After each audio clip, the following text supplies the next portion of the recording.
Hey there, my friends. I want to share with you a kind of a PSA of sorts tonight in our video of the day. My wife, Sarah, has warned me about this because I tend to be, I admit, naive when it comes to seeing someone in distress in a parking lot. Someone saying, hey, can you help me jump my car? Hey, can you help me do this? I've always kind of been raised to do that, but I'm naive in the sense that in this day and age, danger lurks around every corner. And I don't mean to sound paranoid when I say that, but it's the truth.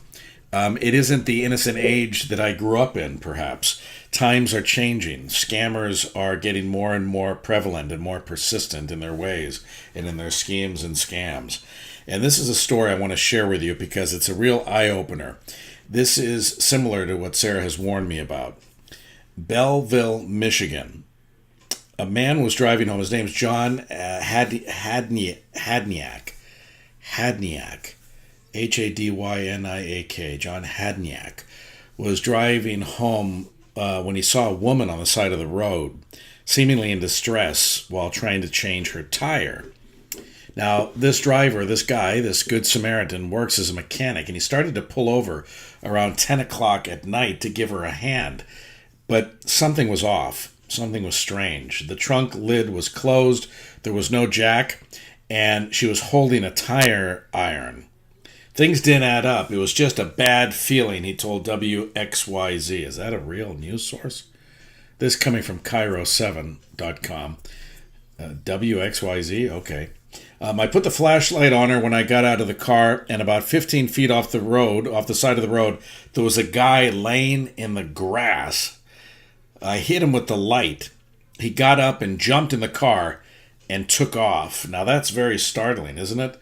It's very, very startling. Similar to a warning that Sarah gave me when I was approached in a Walgreens parking lot back in Lincoln, California, where we lived before moving up to Washington. And a woman came into the Walgreens asking for help starting her car. And Sarah made an interesting observation, and maybe you ladies can attest to this, maybe not.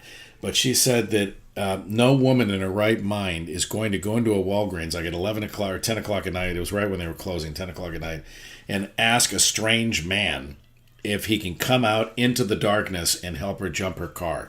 It's just contrary to every instinct that a woman has late at night by herself, presumably while she's in danger. It didn't really occur to me that way while it was happening. It didn't play out that way in my head. Then after the fact, I thought, God, something could have happened here. Listen to what this guy put on his Facebook, this man.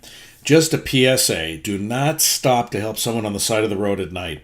Just went to help a lady with a flat tire and noticed a few things were off about the situation that didn't add up. Shined my flashlight around to the other side of the car and there was a dude laying in the grass. As soon as I hit him with the light, they got in the car and took off westbound on 94. Silver Nissan Sentra with no license plate. Yes, I contacted the police. So now Hadniak is using the experience to warn other people and would-be Good Samaritans. Worst case scenario, I could have gotten bopped in the head with that, laid dead on the side of the expressway, he told WXYZ. They could have robbed me, stolen my car, everything. If I wouldn't have seen him, it would have been bad news. So just a warning, a PSA out there. Don't be like me. Don't be naive, thinking that everybody in distress out there is a legitimate person in distress.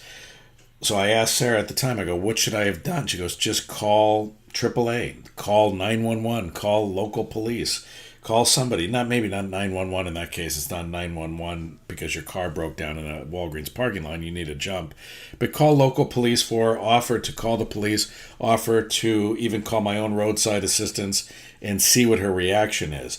If she's like, oh, no, don't call the police, and gets out of there and all of a sudden the car is starting just fine and she gets out, then that is a warning that things could have turned out really, really ugly. It's sad that it's come to this, that we can't be Good Samaritans when instinctively I think most of us want to be, and I think most of us are geared to be and raised to be.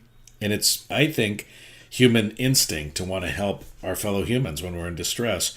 It's sad that all the scammers and all the really bad people out there doing horrible things have tainted it for everyone. So again, it doesn't mean you can't help. We just may have to evolve the way we help. And now call emergency roadside assistance for somebody in distress, call local police, call somebody. But I hate to say it, don't get involved yourself. Always assess the situation.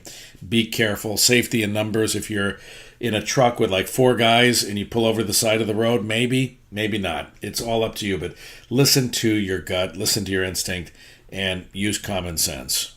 Thanks, my friends, for watching. We'll talk again real soon.